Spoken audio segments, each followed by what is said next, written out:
यम का अंतर्गत ब्रह्मचर्य का व्याख्यान हो चुका है। अभी आता है अपरिग्रह। अपरिग्रह, परिग्रह का मतलब होता है कि जो दान लेना, भीख मांगना और दान भीख द्वारा अपना जीविका निर्वाह करना, तो उसके विपरीत जो है अपरिग्रह, मतलब दान भीख इत्यादि जो द्वारा जीविका निर्वाह नहीं करना। तो इसमें जो है योग दर्शन शास्त्र के साधन पाद में जो 39वां सूत्र है उसमें कहा गया है कि अपरिग्रह सर्जे जन्मों कथनता संयोग, कि जो अपरिग्रह जब प्रतिष्ठा होता है, स्थर्ज मतलब प्रतिष्ठा होता है, जो योगी अपरिग्रह को प्रतिष्ठा करता है, मतलब किसी से दान भीख नहीं लेता है, तो वो अपना जो है आत्मा पर निर्भरशील होता है और आत्म अवलंबी होता है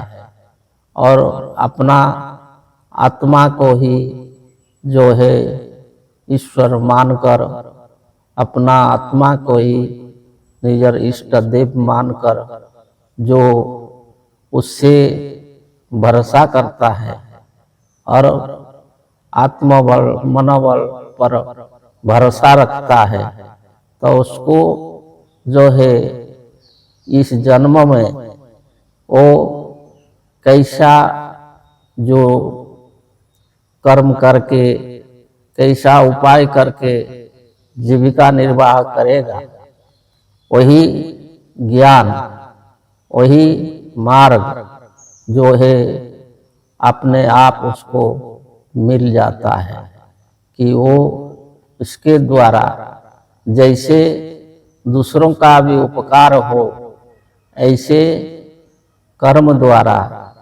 धन कमाता है और उसी धन के द्वारा अपना जीविका निर्वाह करता है और सुखी होता है।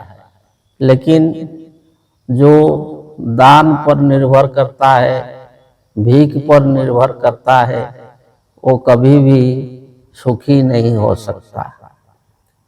ऐसे देखा गया है कि जिन लोगों ने दान भीख पर निर्भरशील रहते हैं, उन लोग ज़्यादातर जो है दरिद्र होते हैं, परंतु जो लोग अपना बुद्धि द्वारा, अपना आत्मबल द्वारा जो लोग विभिन्न प्रकार के उपाय व्यवसाय इत्यादि करते हैं, तो वो लोग धन कमाते हैं और वो दान भी देते हैं, भीख भी देते हैं, लेकिन किसी से दान भीख मांगते नहीं।